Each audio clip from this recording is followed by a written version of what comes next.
and welcome to the Culture Ward, where we dissect and dismember pop culture in all its forms. Before we begin, please take a second to hit that subscribe button and help us grow the channel. It really means a lot to us. Join the conversation in the comments below, and don't forget to like and share the video if you enjoy the content. Thank you for joining us once again for the weekly wrap-up, where we dive into some recent pop culture news without exerting too much effort. As always, let us know if there's any important stories we missed. Now let's get into it.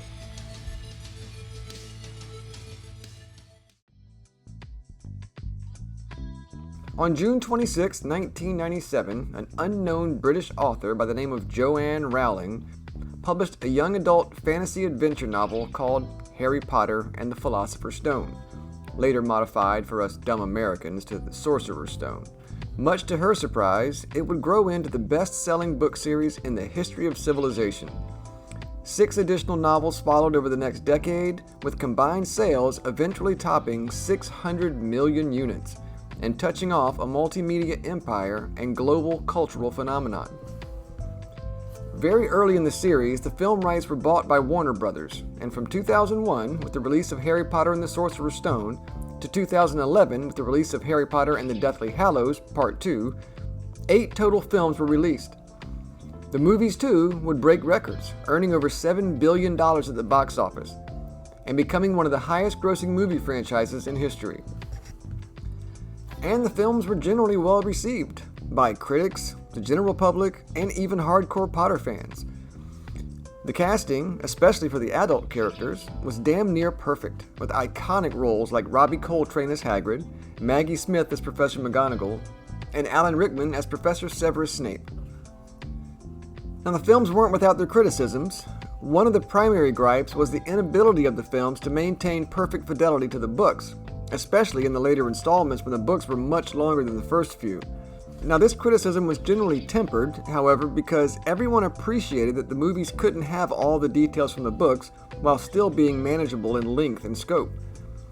The Order of the Phoenix, for example, the 5th book in the series, was over 800 pages long and dense with details. For the movie to be a perfect retelling, it would have had to be 6, 7, 8 hours. So certain details and characters and plot lines were modified, shortened, or outright deleted from several of the books in order to make accessible movies. Now, this limitation was sort of addressed for the final book, The Deathly Hallows, by splitting the movie into 2 parts, allowing for much more of the story to be told, but real-world problems and restrictions prevented them from doing that for every story, including the constant aging of the child actors. At any rate, while the films were enjoyable and mostly adequate adaptations of the source material, many Potterheads longed for a more faithful adaptation of the books.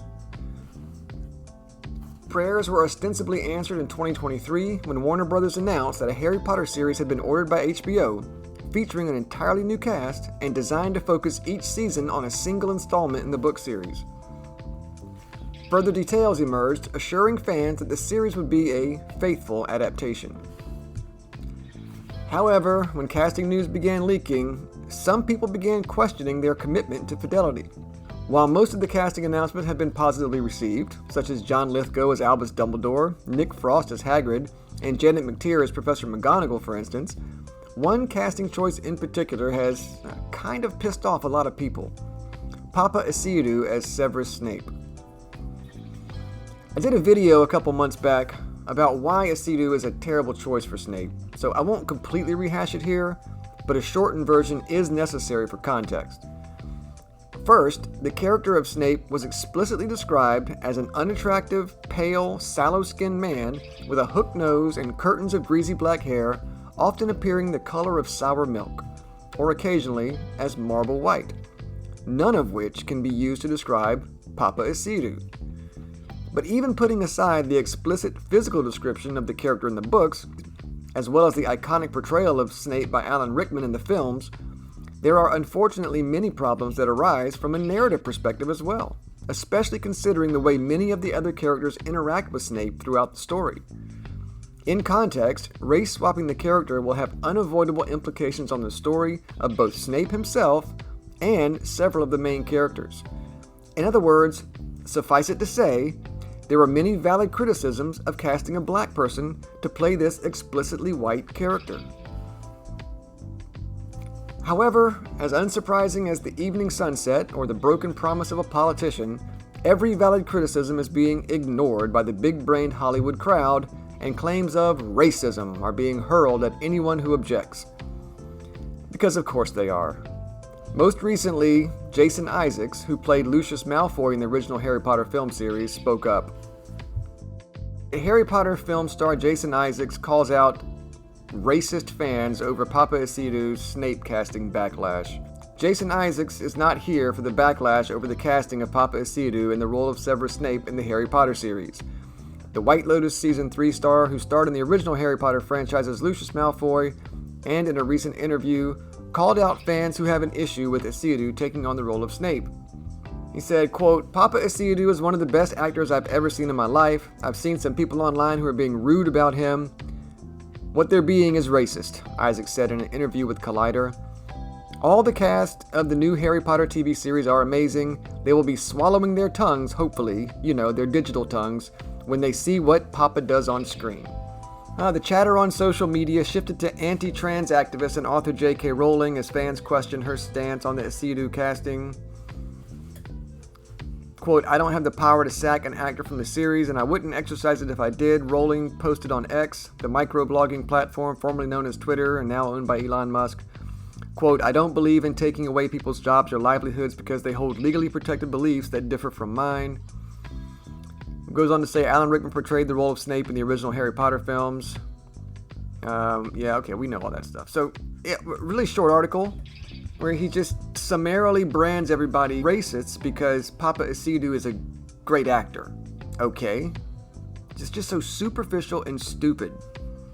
So listen, I like Jason Isaacs. He was the perfect casting for Draco Malfoy's father in the films, and he is a talented actor. But he is as wrong as the rest of them are about this. While there are undoubtedly racists complaining about race, I would estimate that they make up an insignificant fraction of the people that are upset with this casting choice. Most criticism of race-swapping Snape is valid, and you ignore it while calling all those who object racists at your peril. Insulting your audience and dismissing their concerns rarely helps ratings. And it sucks. The other casting looks pretty good. The child actors look the part, even Hermione, who some think is too dark-skinned. I don't share that belief. Filming began this past week, and an early set photo shows Dominic McLaughlin, the child actor playing Harry Potter, in full costume, and he looks great. I really want to be excited about this project, but Snape is such an important character, and this casting decision so fundamentally affects his story and everyone else's. It's gonna be hard for me to get over. And I don't think I'm alone. What do you think? How do you feel about the upcoming Harry Potter series? Are you a racist who thinks Snape should be played by someone who looks more like Snape? Let me know in the comments below. As always, thank you so much for watching the video. Please like and subscribe if you enjoyed the content. Bye for now. We hope to see you next time in the Culture Ward.